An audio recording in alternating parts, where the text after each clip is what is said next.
Tan solo el silencio del pasado reinaba en las misteriosas ruinas de Cutchames, pero el miedo estaba allí, agazapado. El temor aleteó en la mente de Chevatas, el ladrón, acelerando su respiración a través de sus dientes apretados. Estaba de pie como un átomo de vida en medio de la desolación y las ruinas que había entre los colosales monumentos de piedra. Ni siquiera los buitres batían sus alas negras en la inmensa bóveda azul del cielo en el que brillaba un sol ardiente.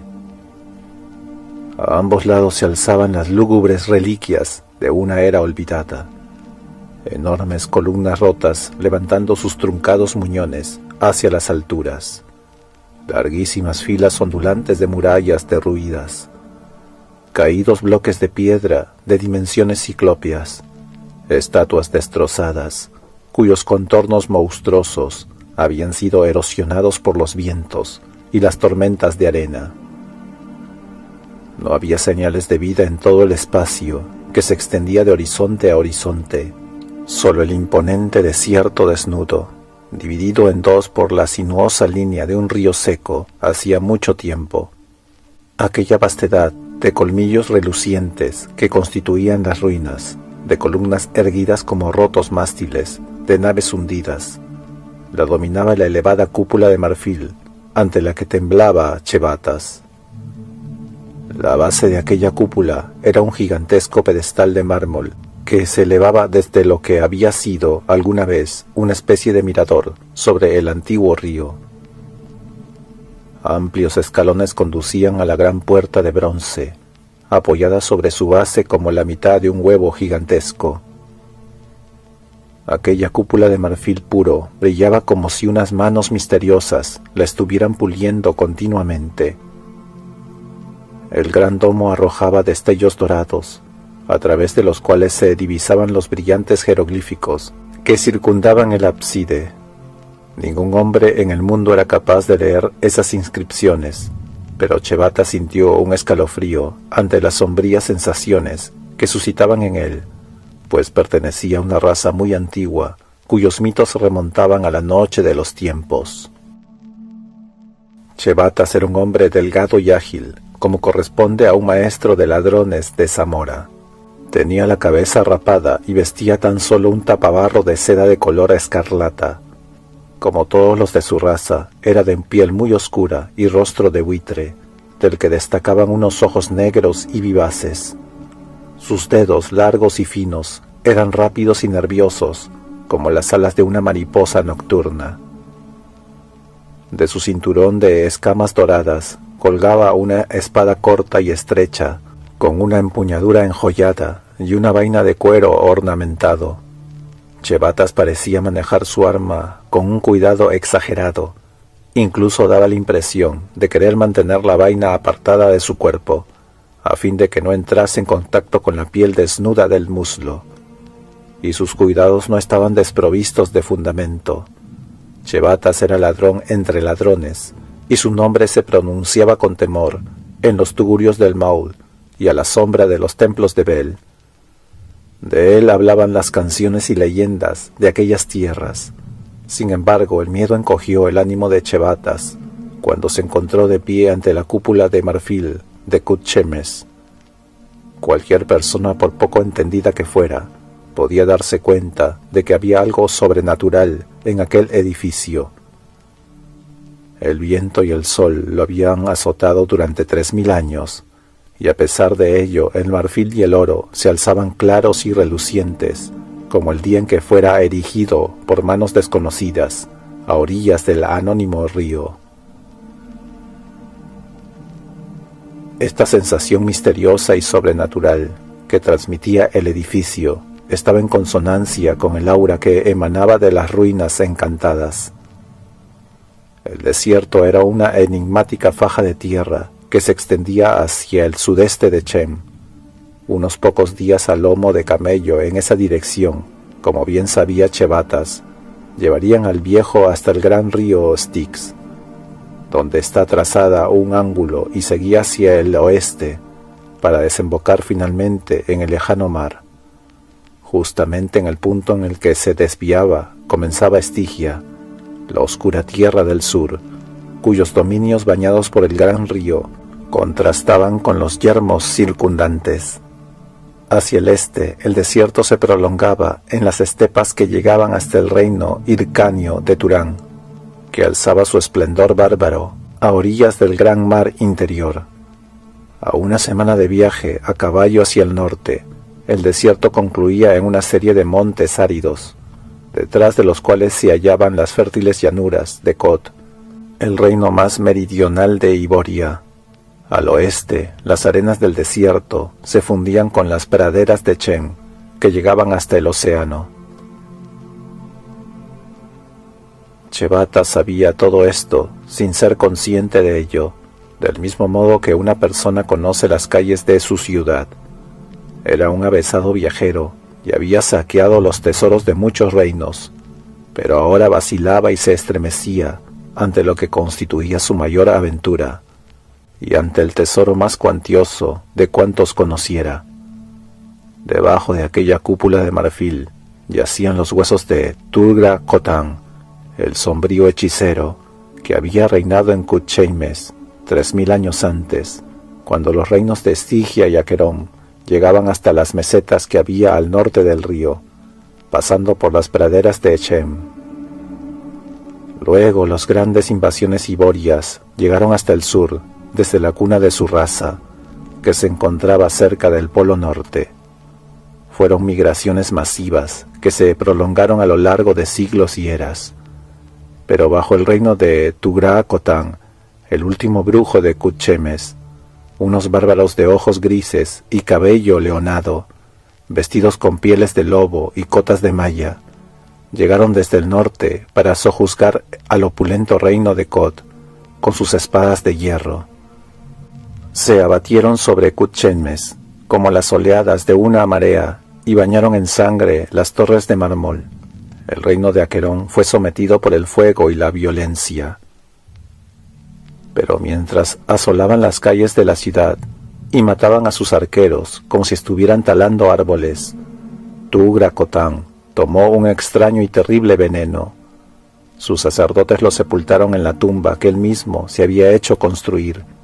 Allí murieron en un sangriento holocausto todos sus adeptos, pero los bárbaros no pudieron abrir la puerta, y ni siquiera la violencia y el fuego lograron dañar el edificio. En consecuencia, se alejaron de allí dejando la gran ciudad en ruinas. De este modo, Tugra Kotán pudo descansar en paz en su sepulcro de marfil, mientras el gusano de la destrucción comenzaba a roer las columnas y el río que regaba sus tierras se iba hundiendo en las arenas hasta secarse por completo. Muchos ladrones trataron de hacerse con el tesoro que, según la leyenda, se hallaba entre los viejos huesos blanquecinos que yacían bajo la cúpula. Muchos de ellos perecieron en la puerta del sepulcro, mientras que otros fueron acosados desde entonces por sueños espantosos, hasta que al fin murieron con la espuma de la locura en los labios. Por todo ello, Chebatas se estremeció al encontrarse ante la tumba, y no por la leyenda según la cual una serpiente cuidaba el esqueleto del hechicero. Sobre todos los mitos de Tugra Kotán se cernían el horror y la muerte como un velo tenebroso. Desde donde se encontraba el ladrón, podía ver las ruinas de la gran sala en la que se habían arrodillado cientos de prisioneros encadenados durante las celebraciones para ser decapitados por el rey sacerdote en honor de Set, la serpiente divina de los egipcios. Cerca de allí debía estar el pozo oscuro y terrible, junto al cual se encadenaban a las aterradas víctimas que servirían de alimento a un monstruo temible que salía de las profundidades de una caverna infernal. La leyenda había convertido a Tugra Kotán en algo más que un ser humano.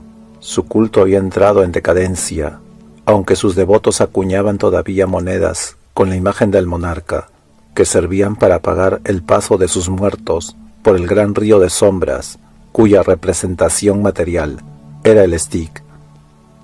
Aquella imagen quedó grabada en forma indeleble en la mente de Chebatas, que solía sacar las monedas de la boca de los cadáveres.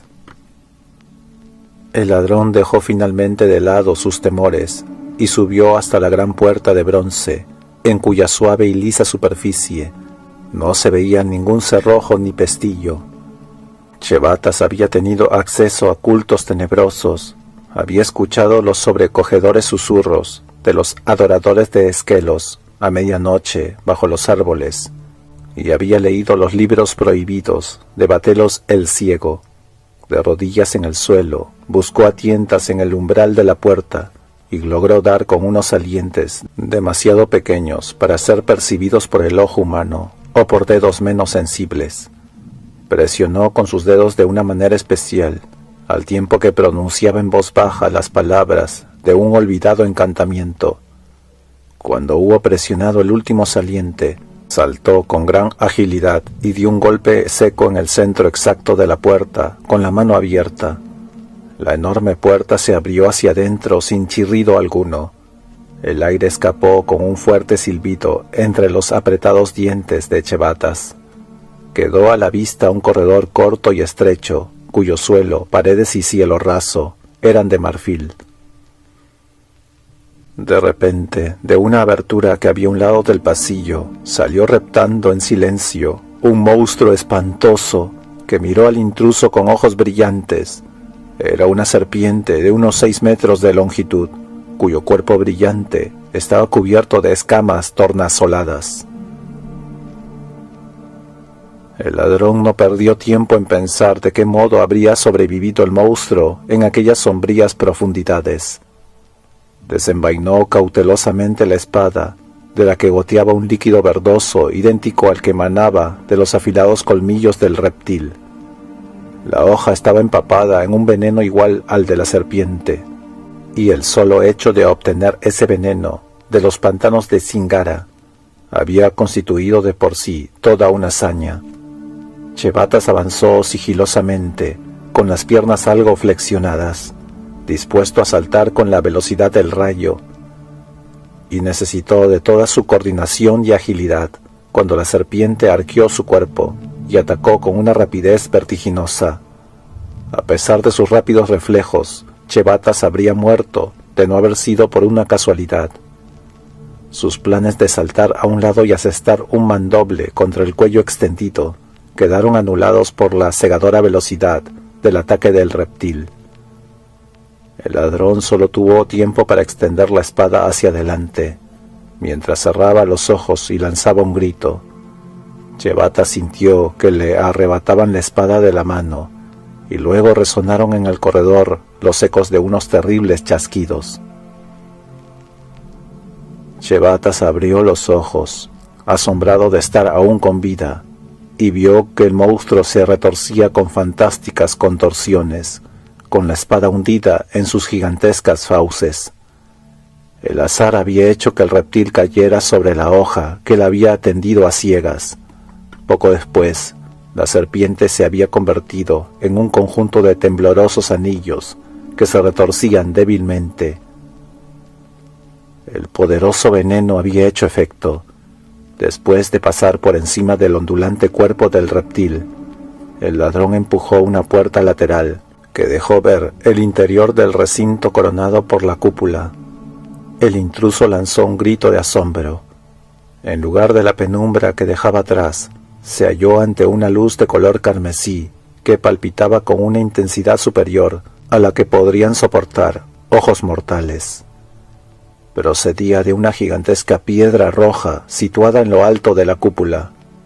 Chevatas se quedó atónito, a pesar de lo acostumbrado que estaba a contemplar riquezas. El tesoro estaba allí, amontonado descuidadamente en pilas de diamantes, zafiros, rubíes, turquesas, ópalos y esmeraldas. Había además zigurats de jade, azabache y lapislázuli, pirámides de monedas de oro y de lingotes de plata, espadas adornadas con piedras preciosas y empuñaduras de oro, cascos de metales preciosos con crestas de caballo de todos los colores, armaduras de escamas de plata, arneses incrustados de gemas pertenecientes a antiguos reyes guerreros. copas talladas en piedras preciosas de gran tamaño, cráneos con incrustaciones de oro y adularia en lugar de ojos, así como collares hechos de dientes humanos con pequeñas piedras engastadas. El suelo de marfil estaba cubierto por varios palmos de polvo de oro que reflejaba el fulgor carmesí del enorme rubí con millones de luces tilitantes. El ladrón se encontraba ante un mundo de magia y esplendor, y las sandalias de sus pies parecían pisar estrellas. Pero los ojos de Chevatas estaban fijos tan solo en la gran urna de cristal que él se alzaba en medio del deslumbrante conjunto, exactamente debajo de la enorme piedra roja, donde debían estar los huesos del rey, seguramente convertidos en polvo después de tantos siglos. Y mientras miraba, su oscuro rostro palideció y se heló la sangre en las venas, en tanto que su piel se erizaba de horror y sus labios se movían sin poder pronunciar una sola palabra. Pero de repente su boca lanzó un grito espantoso que resonó aterradoramente bajo la cúpula. Después el silencio de los siglos volvió a reinar entre las ruinas de la misteriosa Cutchemes. El rumor se difundió por las praderas hasta llegar a las ciudades de los Iborios. Viajó con las caravanas que cruzaban los desiertos, conducidas por hombres delgados y con ojos de halcón, vestidos con caftanes blancos. Pasó de boca en boca, entre los pastores de nariz aguileña de las sabanas, entre los nómadas que vivían en tiendas de campaña, y hasta las grandes ciudades construidas de piedra, donde los reyes de rizadas barbas negras adoraban a dioses de vientres prominentes, con ritos extraños. Los rumores también se extendieron por las laderas de las montañas, hasta llegar a los fértiles valles, donde prósperos pueblos levantaban sus casas a orillas de azules lagos y ríos, y por los blancos caminos que recorrían apacibles rebaños, ricos mercaderes, caballeros armados, arqueros y sacerdotes. Las noticias llegaron desde el desierto que se extendía entre Estigia y el sur de las montañas de Kod. Decían que había nacido un nuevo profeta entre los nómadas. Se hablaba de una guerra tribal, de una reunión de hombres rapaces en el sudeste y de un terrible jefe que había conducido a sus crecientes hordas a la victoria. Los estigios que constituían una amenaza perpetua para las naciones del norte no parecían estar relacionadas con aquel movimiento, ya que tenían sus propias acampadas en las fronteras orientales, y sus sacerdotes formulaban conjuros contra el hechicero, a quien llamaban Natok, el velado, pues llevaba el rostro siempre oculto. Pero la oleada invasora se dirigió hacia el noroeste, y los reyes de barbas azuladas murieron ante los altares de sus dioses, y sus ciudades amuralladas quedaron empapadas de sangre. Se dijo que el objetivo de Natok y sus seguidores eran las mesetas de los Iborios. Las incursiones procedentes del desierto eran habituales por aquella época, pero esta última parecía prometer algo más que una simple incursión. Los rumores también decían que Natok había logrado reunir a 30 tribus nómadas y a 15 ciudades bajo su mando, y que cierto príncipe estigio rebelde se había unido a él. Esto último dio al movimiento un cariz de verdadera guerra. Como era habitual, la mayor parte de las naciones iborias decidió ignorar la creciente amenaza. Pero en Corajá, que había sido arrebatada a los chemitas con la ayuda de las espadas de los aventureros cotios, se dio crédito al rumor. Por hallarse al sudeste de Kod, Corajá debía soportar el mayor peso de la invasión. Su joven rey permanecía prisionero del monarca traidor de Ofir, que dudaba entre devolverlo a cambio de un cuantioso rescate o entregarlo al enemigo del joven soberano, el rey de Kod, que en lugar de oro le proponía un ventajoso tratado. Mientras tanto, el gobierno de Corajá se hallaba en las blancas manos de la joven princesa Yasmela, hermana del rey cautivo. Los trovadores cantaban por todo el mundo occidental la belleza de Yasmela, que pertenecía a una de las dinastías reales más importantes de la zona. Pero aquella noche su orgullo sufrió un duro golpe. Yasmela se encontraba en su aposento, cuyo cielo raso era una cúpula de lapislázuli, y cuyo suelo de mármol estaba cubierto de pieles rarísimas. En aquella habitación, con frisos dorados, 10 muchachas, hijas de nobles y cubiertas de joyas, dormían sobre divanes de terciopelo alrededor del lecho de la princesa, adornado con un baldaquín de seda. Pero la princesa Yasmela no estaba en aquel tibio lecho, sino que yacía desnuda, boca abajo, sobre el frío mármol, con la cascada de sus negros cabellos extendida sobre la espalda, y con los finos dedos entrelazados, como una humilde suplicante.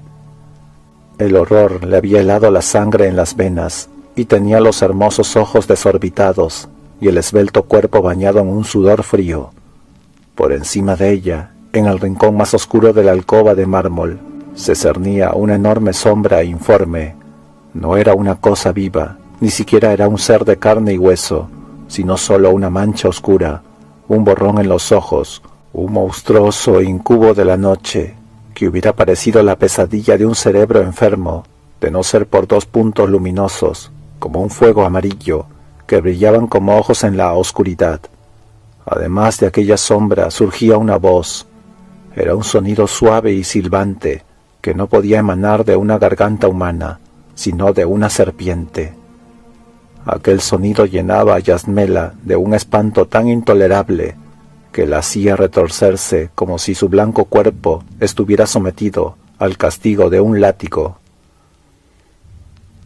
«Eres mía, princesa, estás marcada», decía aquella voz aterradora en un susurro.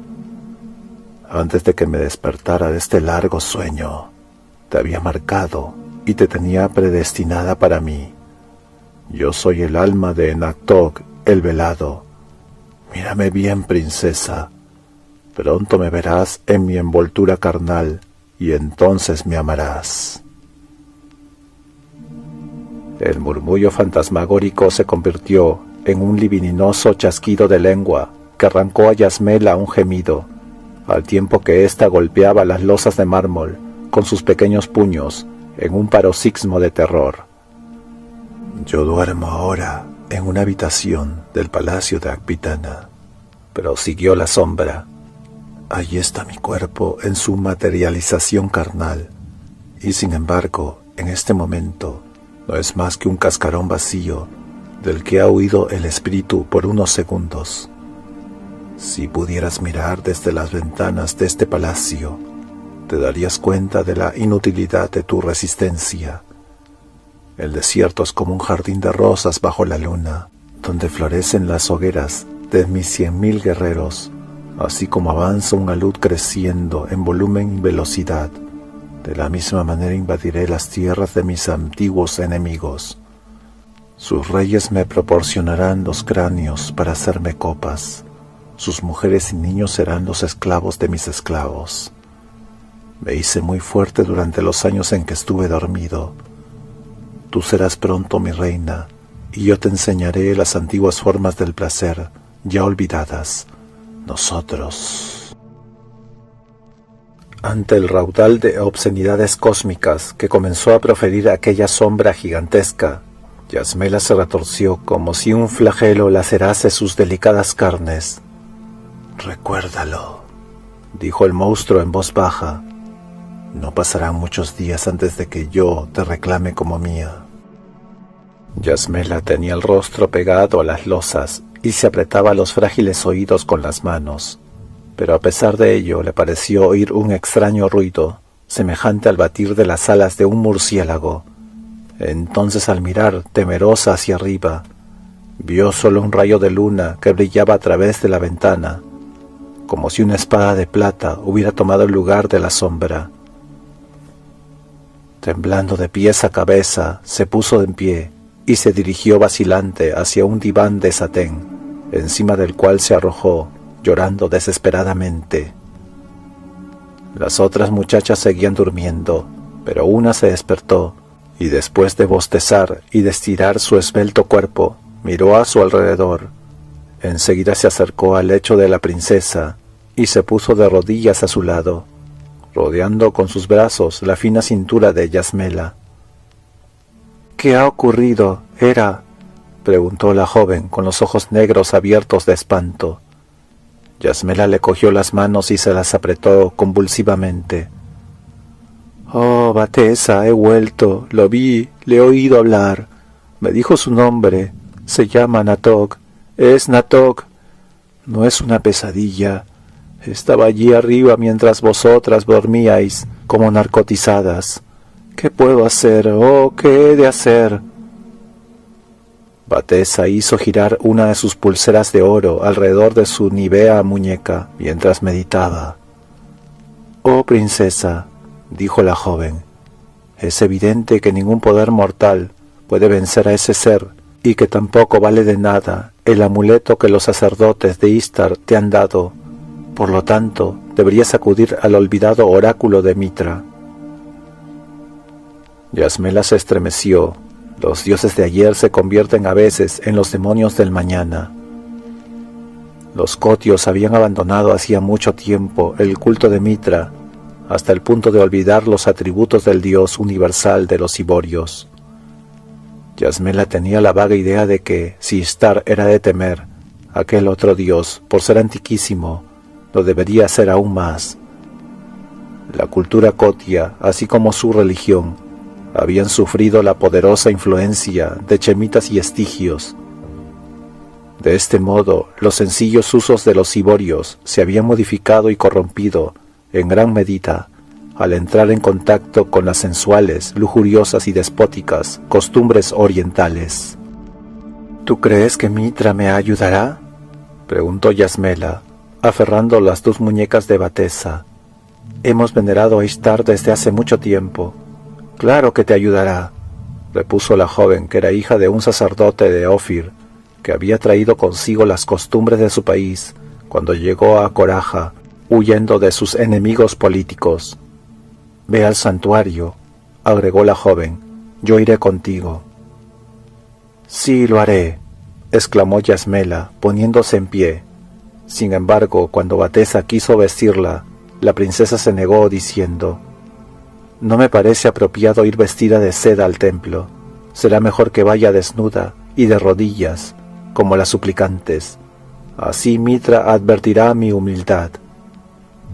«Nada de eso», repuso Batesa, que no sentía mucho respeto por lo que ella consideraba una falsa manifestación religiosa. «Mitra desea que sus fieles caminen erguidos, en lugar de arrastrarse como gusanos, y tampoco quiere que se derrame sangre de animales sacrificados ante su altar». Convencida con estos argumentos, Yasmela consintió en que la otra muchacha la vistiese con una ligera blusa sin mangas, encima de la cual le puso una túnica de seda que ató a su talle con un ancho cinturón de terciopelo. Le colocó unas zapatillas de raso en los pies, y finalmente los diestros dedos de Batesa peinaron su oscura cabellera. Después la princesa siguió a la muchacha, que apartó un pesado tapiz y descorrió el cerrojo dorado de una puerta que había oculta detrás. Salieron a un sinuoso pasillo que las dos muchachas recorrieron rápidamente, hasta llegar a otra puerta que daba a un amplio salón. Allí había un centinela con casco, coraza plateada y grebas cinceladas, que sostenía una gran hacha de combate entre las manos. Yasmela correspondió al saludo del soldado con un leve gesto. Aquel, después de haber presentado el arma, siguió con su guardia, inmóvil como una estatua. Las dos jóvenes atravesaron el enorme salón iluminado a medias por las antorchas que había en las paredes, y luego descendieron por una escalera, donde Yasmela se estremeció al ver las sombras que parecían acurrucarse en los rincones. 3 pisos más abajo se detuvieron ante un estrecho corredor, cuyo techo abovedado estaba constelado de piedras preciosas, y cuyo suelo estaba hecho de bloques de cristal, en tanto que frisos dorados decoraban las paredes. Por allí avanzaron cogidos de la mano hasta llegar a una puerta de oro. Batesa la abrió y pudieron ver un altar olvidado desde hacía mucho tiempo por todos. salvo por unos pocos fieles y nobles visitantes de la corte de Coraja, para cuyo beneficio se mantenía aquel santuario. Yasmela jamás había entrado allí, a pesar de que había nacido en el palacio, sobrio y sin adornos, en comparación con el despliegue barroco de los santuarios de Istar. Este imponía por su dignidad y sencilla belleza, características propias de la religión de Mitra. El cielo raso era bastante alto, pero no tenía forma de cúpula. Las paredes, al igual que el suelo y el techo, eran de mármol blanco. Detrás de un altar de jade de color verde claro se hallaba el pedestal sobre el cual se alzaba la representación material del dios. Yasmela contempló sobrecogida los amplios hombros, las facciones definidas, la mirada serena, la barba patriarcal y la cabellera rizada que caracterizaban al dios Mitra. Aquello, aunque ella no lo supiera, era el arte en forma más elevada. Era la manifestación de una raza de gran sentido estético, no inhibido por el simbolismo convencional. La princesa cayó de rodillas y se prosternó, sin importarle las críticas de Batesa. Esta, para no desentonar, siguió su ejemplo, pues ella era al fin y al cabo solo una adolescente, y el santuario de Mitra era muy imponente. Cuando estuvieron de rodillas, no pudo contenerse y le susurró a la princesa Yasmela: «Esta no es más que una imagen del dios. Nadie pretende saber cuál es el aspecto real de Mitra. Aquí está representado con una forma de hombre idealizada, tan perfecto como puede concebirlo la mente humana. Pero no vive en esta fría piedra, como te enseñan de Istar sus sacerdotes, sino que está en todas partes, por encima de nosotros y a nuestro alrededor, y sueña en lo alto, entre las estrellas. Pero aquí es donde su ser se concentra. Ahora puedes invocarlo». «¿Qué debo decir?», inquirió Yasmela con un balbuceo, presa del pánico. «Antes de que empieces a hablar, Mitra ya sabe lo que pasa por tu mente», comenzó a decir Batesa. En ese momento, una voz que llegaba desde lo alto hizo temblar a las dos muchachas. La voz, de tono profundo y sereno, no procedía de la imagen ni de ningún lugar especial del santuario. Un nuevo escalofrío recorrió el cuerpo de Yasmela, pero ahora no era de horror ni de repulsión. «No necesitas hablar, hija mía, pues sé muy bien lo que te sucede», dijo la voz con la entonación musical que parecía latir rítmicamente. «Hay una forma de salvar tu reino y de que al hacerlo salves también a todo el mundo de los colmillos de una serpiente que ha salido reptando de la noche de los siglos. Vete sola a la calle y pon tu reino en manos del primer hombre que encuentres». La voz etérea se extinguió y las muchachas se miraron. Luego se pusieron en pie y no volvieron a hablar hasta que se hallaron de nuevo en la alcoba de Yasmela. La princesa miró afuera a través de los barrotes dorados de las ventanas.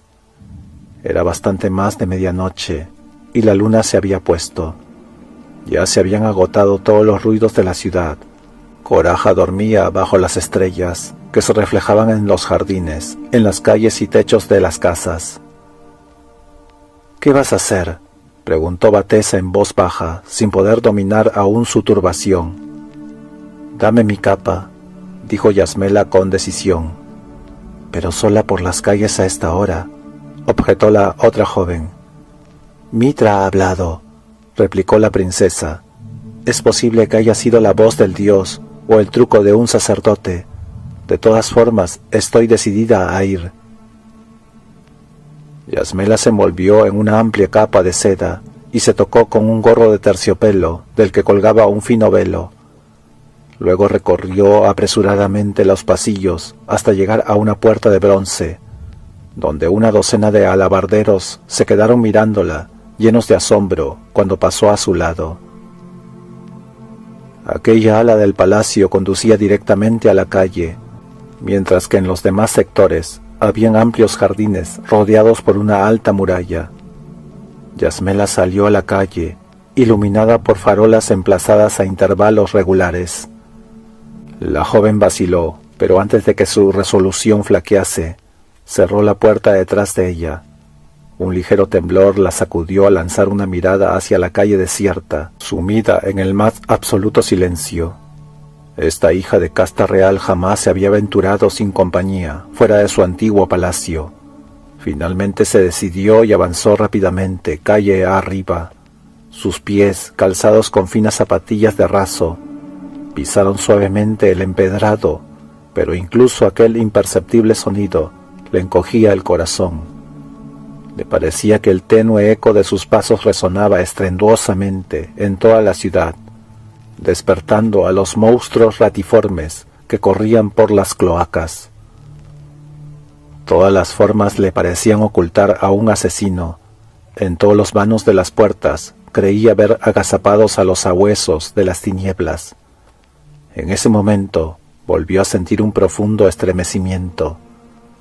Delante de ella, por la oscura callejuela, apareció una misteriosa figura. Yasmela se escondió rápidamente en un lugar poco iluminado, que ahora le parecía un refugio acogedor. Su pulso latía aceleradamente. El desconocido no avanzaba furtivamente como un ladrón, ni con timidez, como un viajero temeroso.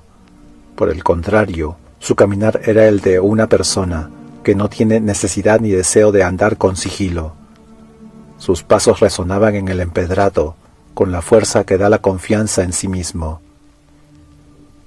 Cuando pasó junto a la farola, Yasmela lo miró claramente. Se trataba de un hombre alto, cubierto con la cota de malla de los mercenarios. La princesa sacó fuerzas de flaqueza y salió de las sombras, oprimiendo la capa contra su cuerpo. El hombre desenvainó su espada a medias, pero se detuvo al ver que se trataba de una mujer. No obstante, la mirada del desconocido escrutó más allá de la figura femenina, para ver si traía acompañantes. El desconocido se quedó inmóvil, mirando a la mujer con la mano en la empuñadura, la cual sobresalía por debajo de su capa escarlata. La luz de las farolas se reflejaba en el bruñido acero de su casco, pero otro fuego más intenso brillaba en el azul de sus ojos. Yasmela se dio cuenta inmediatamente de que aquel hombre no era un nativo de Kod, y cuando habló pudo advertir que tampoco era iborio. Iba vestido como un capitán de mercenarios, cargo que desempeñaban hombres de muy diversos países, tanto bárbaros como civilizados. Pero en aquel guerrero había algo que indicaba claramente que era bárbaro. Los ojos de un hombre civilizado, fuese un criminal o un desesperado, no brillaban de aquel modo. Por otro lado, aunque exhalaba un ligero olor a vino, en modo alguno se tambaleaba y tampoco vaciló al hablar. «Vaya, ¿te han dejado en la calle, muchacha?», preguntó él en lengua cotia, con fuerte acento bárbaro. Los dedos del desconocido aferraron con delicadeza la muñeca de Yasmela, pero ella sintió que él le podría destrozar los huesos sin ningún esfuerzo. «Vengo de la última taberna que encontré abierta», agregó él. «Ishtar maldiga a esos condenados puritanos que cierran las casas de bebida. Dejad que los hombres duerman, en lugar de que beban», afirman. «Sí, así pueden trabajar y luchar mejor para sus amos. Eunucos despreciables, los llamo yo.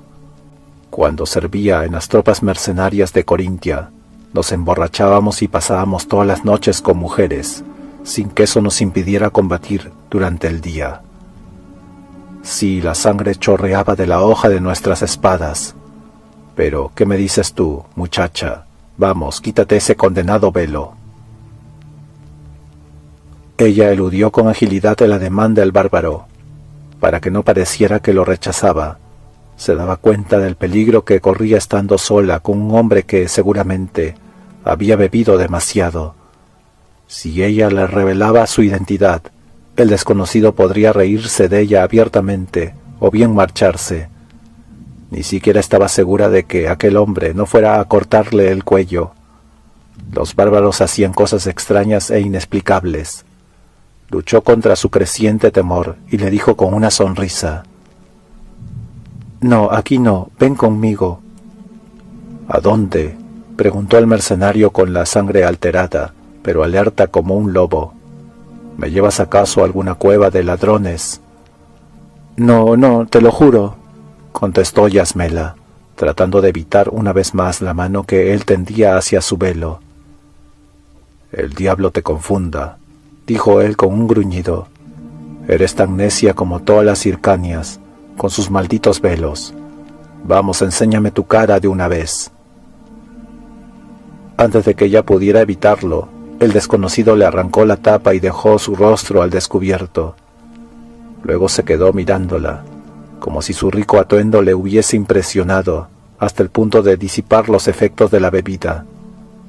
Yasmela vio un fulgor receloso en sus ojos. «¿Quién demonios eres?», musitó él. «No eres una mujer de la calle, a menos que tu protector haya robado el guardarropa del harén del rey».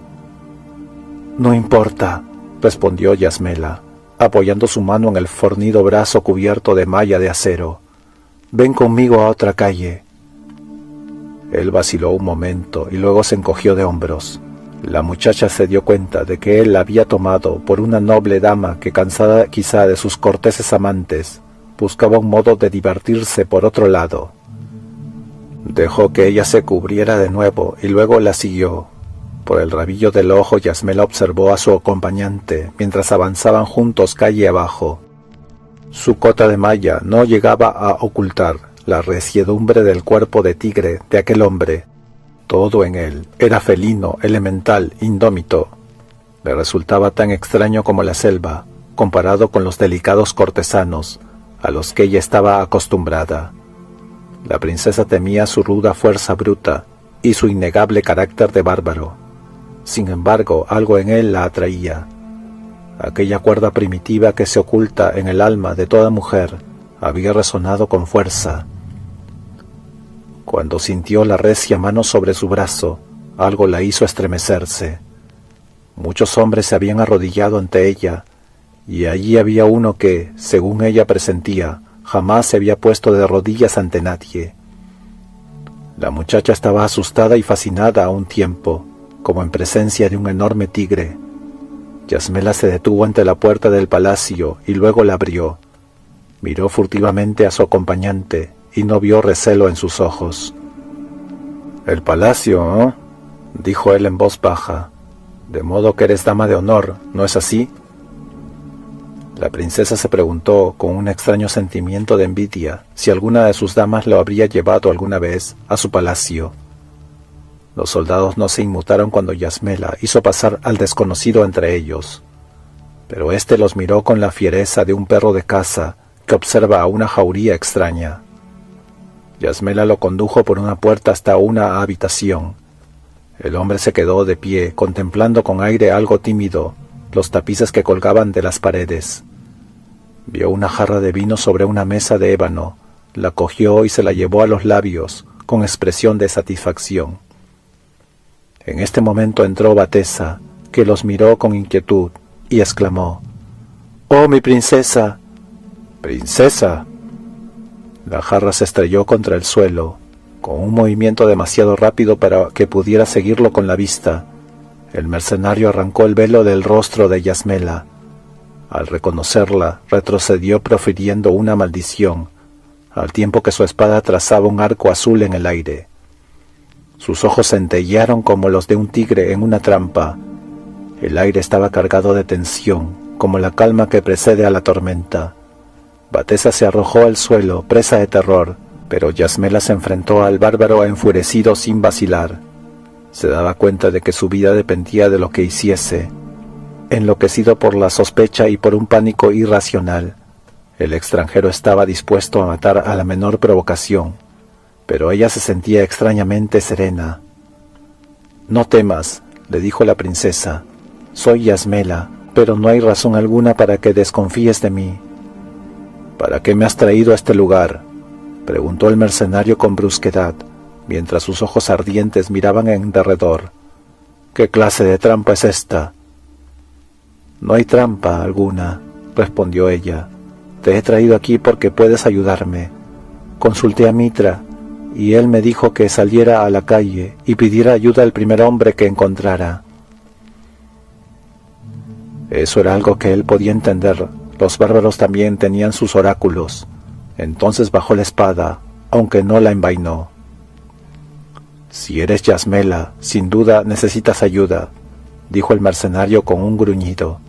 Tu reino es un verdadero caos, pero ¿cómo puedo ayudarte? Si deseas cortarle el cuello a alguien, entonces... Toma asiento, le rogó la princesa. Batesa, trae más vino. El hombre se sentó, pero tuvo cuidado de situarse junto a una pared para poder vigilar bien toda la habitación. Luego colocó la espada desenvainada sobre sus rodillas, que cubría una malla de acero. Ella contempló fascinada aquel brillo de color azulino que parecía reflejar saqueos y gestas sangrientas. También advirtió Yasmela el tamaño de las manos del bárbaro y pensó que no eran las toscas arpas de un troglodita. Con un estremecimiento de culpabilidad, imaginó aquellos dedos acariciando sus oscuros cabellos. Cuando la princesa tomó asiento en el diván frente al desconocido, este pareció cobrar más confianza. Se quitó el casco y lo puso sobre una mesa. Luego se echó hacia atrás la malla que le cubría la cabeza, y los pliegues metálicos cayeron sobre sus enormes hombros. Yasmela comprobó entonces que el hombre no se parecía en absoluto a los de la raza iboria. En su rostro oscuro cubierto de pequeñas cicatrices, había cierta expresión taciturna, y aunque sus facciones no expresaban depravación ni maldad, había en ellas algo siniestro que subrayaban sus ardientes ojos azules. Enmarcaba su ancha frente una melena de corte cuadrado, negra como las alas de un cuervo. «¿Quién eres?», le preguntó de improviso Yasmela. «Soy Conan, un capitán de lanceros mercenarios», contestó él mientras vaciaba su jarra de vino de un trago y la tendía para que le sirvieran más. «Nací en Cimmeria». Aquel hombre significaba poco para la princesa, que solo sabía que se trataba de un país salvaje, hosco y montañoso, situado en el norte, muy lejos, más allá de los últimos fortines iborios, y poblado por gente fiera y huraña. Yasmela jamás había visto a un cimerio hasta ese momento. La muchacha apoyó la barbilla en sus manos y observó a Conan con aquellos ojos oscuros y profundos, cuya mirada había esclavizado a tantos corazones. «Conan el cimerio», dijo al fin. «Antes has dicho que yo necesitaba ayuda, ¿por qué?» «Bueno, cualquiera puede darse cuenta de eso», respondió él. «Tu hermano, el rey, está prisionero en una cárcel de Ophir. Ahí tienes a las gentes de Kod que planean esclavizaros. Hay un brujo chemita que esparce fuego y la destrucción por donde pasa. Y lo que es peor, ahí están tus soldados que desertan a diario». La princesa no respondió enseguida. El hecho de que un hombre le hablase tan sinceramente, sin disfrazar las palabras con un velo de cortesía, era algo completamente nuevo para ella. «¿Y por qué desertan mis soldados, Conan?», preguntó ella. «Algunos son reclutados por Kod», repuso el cimerio, mientras tomaba unos sorbos de vino, con aire satisfecho. «Muchos otros creen que Coraja está destinado a desaparecer, como estado independiente. Otros se asustan ante lo que se cuenta de ese perro de Natok». «¿Y crees que los mercenarios resistirán?», inquirió Yasmela, llena de ansiedad. «Sí, mientras nos paguen bien», afirmó él con franqueza. «Tus motivos políticos no nos interesan. Para ello puedes confiar en nuestro general Amalric. Pero los demás somos hombres simples, a los que solo nos preocupa obtener un buen botín. Si pagas a Ophir el rescate que pide, se dice que no tendrás con qué pagarnos. En ese caso tal vez nos pasáramos a las filas del rey de Kod, a pesar de que son pocos los que simpatizan con ese miserable. O quizás saqueemos esta ciudad. En una guerra civil, el botín suele ser cuantioso». «¿Y no pensáis uniros a Natok?», inquirió la princesa. «¿Con qué iba a pagarnos?». repuso el cimerio. ¿Con los ídolos de latón robados a las ciudades chemitas? No. Mientras sigas luchando contra Natok, puedes confiar en nosotros. ¿Te seguirán tus camaradas?, le preguntó ella inesperadamente. ¿Qué quieres decir? Digo que te voy a nombrar comandante de los ejércitos de Coraja. Conan se detuvo en seco, con la jarra en los labios, que se curvaron enseguida en una amplia sonrisa. Los ojos del cimerio brillaron con una luz nueva. Comandante en jefe, por Kron. ¿Pero qué dirán a eso tus perfumados cortesanos? Tendrán que obedecerme. La princesa golpeó las manos y al momento entró un esclavo, que se inclinó ante ella. Haz que vengan inmediatamente el conde Nefpides, el canciller Tauros, el general Amalric y Aga Supras, dijo Yasmela. Una vez que el esclavo se hubo retirado, la joven miró a Conan, que devoraba con gran apetito la comida que había colocado ante él la temblorosa Batesa. Deposito mi confianza en Mitra, dijo la princesa, y ahora dime, ¿has participado en muchos combates? Nací en medio de una batalla, respondió el cimerio, mientras daba grandes mordiscos a un trozo de carne con sus fuertes dientes. Lo primero que oyeron mis oídos fue el sonido metálico de las espadas y los lamentos de los moribundos. He peleado en luchas tribales, en guerras civiles y en campañas imperiales. Pero ¿eres capaz de dirigir ejércitos y de ordenar líneas de batalla? Bueno, puedo intentarlo, repuso él imperturbable. No es más que una pelea a gran escala. Se trata de sorprender la guardia del adversario y luego atacar. Entonces o bien cae su cabeza o bien la nuestra. El esclavo volvió a entrar para anunciar la llegada de los hombres convocados. Yasmela salió al salón adyacente y los nobles se inclinaron doblando una rodilla, evidentemente extrañados de que los hubiesen llamado a esa hora. Os he reunido para haceros conocer mi decisión, dijo Yasmela. El reino está en peligro. Es una gran verdad, mi princesa, manifestó el conde Tefides. El noble era un hombre alto, de cabellera rizada y perfumada. Con una mano se atusaba la punta de los bigotes, y en la otra sostenía un gorro de terciopelo adornado con una pluma de color escarlata, asegurada con un broche de oro. Llevaba zapatos de raso y un jubón de terciopelo bordado. Sus modales eran ligeramente afectados, pero debajo de la seda se adivinaban unos músculos de hierro. Sería oportuno ofrecer a Ofir más oro por el rescate de vuestro real hermano, agregó el conde. Me opongo terminantemente, dijo Tauros, el canciller, que era un hombre anciano, ataviado con una túnica ribetada de armiño, y en cuyas facciones se percibían las huellas de muchos años al servicio de su país. Ya hemos ofrecido más de lo que puede pagar nuestro reino. Dar más sería fomentar la codicia de los ofirios. Mi princesa, repito lo que ya he dicho, Ofir no hará nada mientras no detengamos a esa horda de invasores. Si perdemos, el rey Kosu será entregado a Kot, y si ganamos, nos devolverá a su majestad previo pago del rescate. Y mientras tanto, intervino Amalric, los soldados desertan a diario, y los mercenarios están inquietos, pues no saben por qué perdemos el tiempo y qué estamos planeando. Debemos actuar rápidamente, de lo contrario.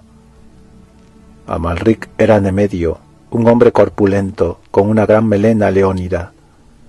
Mañana marcharemos hacia el sur, dijo Yasmela, y ahí está el hombre que os conducirá.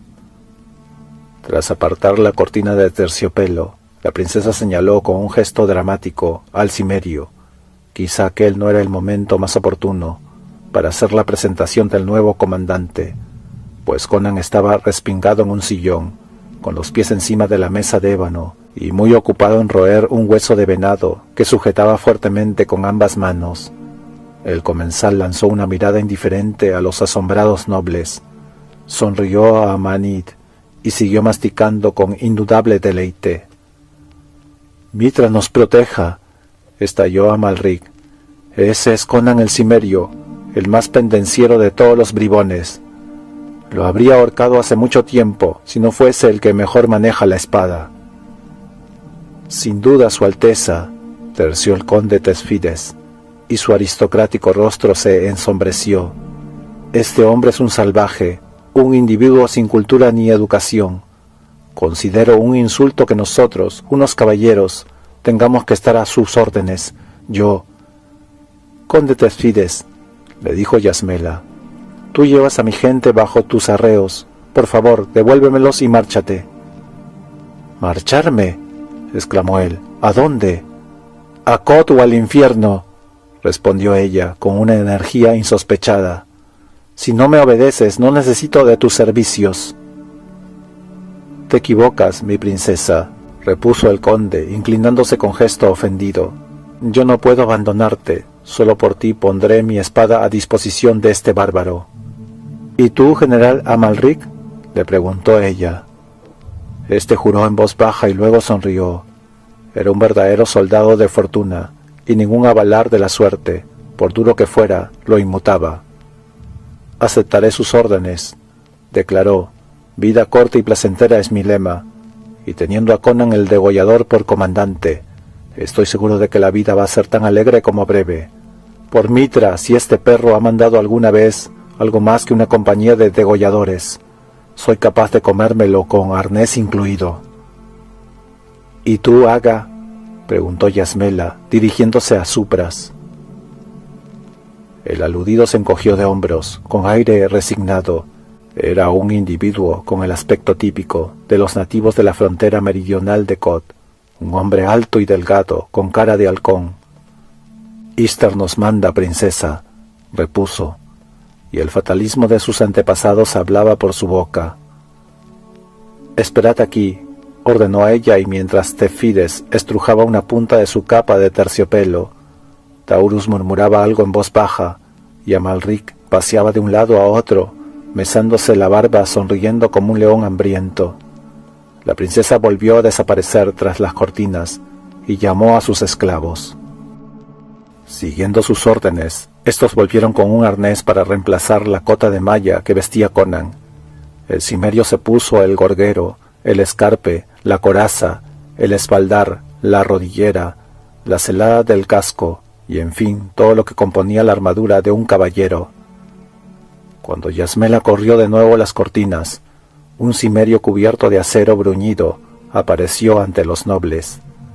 Tenía la víscera alzada y el semblante oscurecido por las negras plumas de su casco, y de su figura emanaba un aire sombrío e imponente, que hasta el mismo Tesfides no pudo menos que advertir a su pesar. Unas palabras de broma murieron en los labios de Amalric, que dijo con voz pausada: «Por Mitra, nunca creí que te vería con armadura completa, Conan de Cimeria, pero debo reconocer que no quedas mal. Por los huesos de mis dedos, que he visto a muchos reyes que llevaban la armadura con bastante menos majestad que tú». Conan se quedó callado. Una vaga sombra cruzó por su mente como una profecía. En los años venideros iba a recordar las palabras de Amalric, cuando el sueño se convirtiera en realidad. Bajo la temprana luz del alba, las calles de Coraja se atestaron de gentes que observaban la partida de las huestes hacia el sur. El ejército se había puesto en camino, al fin. Allí iban los caballeros, con sus brillantes armaduras plateadas y plumas de colores ondeando sobre los bruñidos cascos. Sus caballos cubiertos de petos de seda, arreos de cuero barnizado y hebillas doradas, piafaban mientras los jinetes les hacían guardar el paso. Los primeros rayos de sol arrancaban reflejos a las puntas de las lanzas, que se alzaban como un bosque por encima de los escuadrones, mientras los pendones ondeaban al viento. Cada uno de los caballeros llevaba una prenda concedida por una dama, un guante, un velo o una flor que ataba a su casco o al cinto de la espada. Era la caballería noble de Coraja, 500 hombres conducidos por el conde Tesfides, quien, según se decía, aspiraba a la mano de la misma Yasmela. Seguía a estos la caballería ligera, en apretadas filas. Los jinetes eran montañeses típicos, hombres delgados con rostro de halcón. Llevaban bacinetes en punta, y la cota de malla resplandecía bajo sus amplios caftanes. Su arma principal era el terrible arco chemita, capaz de enviar una flecha a una distancia de 500 pasos. Había 5000 jinetes ligeros, a cuya cabeza cabalgaba Agasupras, taciturno e inescrutable bajo el casco puntiagudo. A corta distancia los seguían a pie los lanceros de coraja. Eran relativamente pocos, al igual que en cualquier otro estado iborio, donde se estimaba que la caballería era el único cuerpo distinguido y honroso.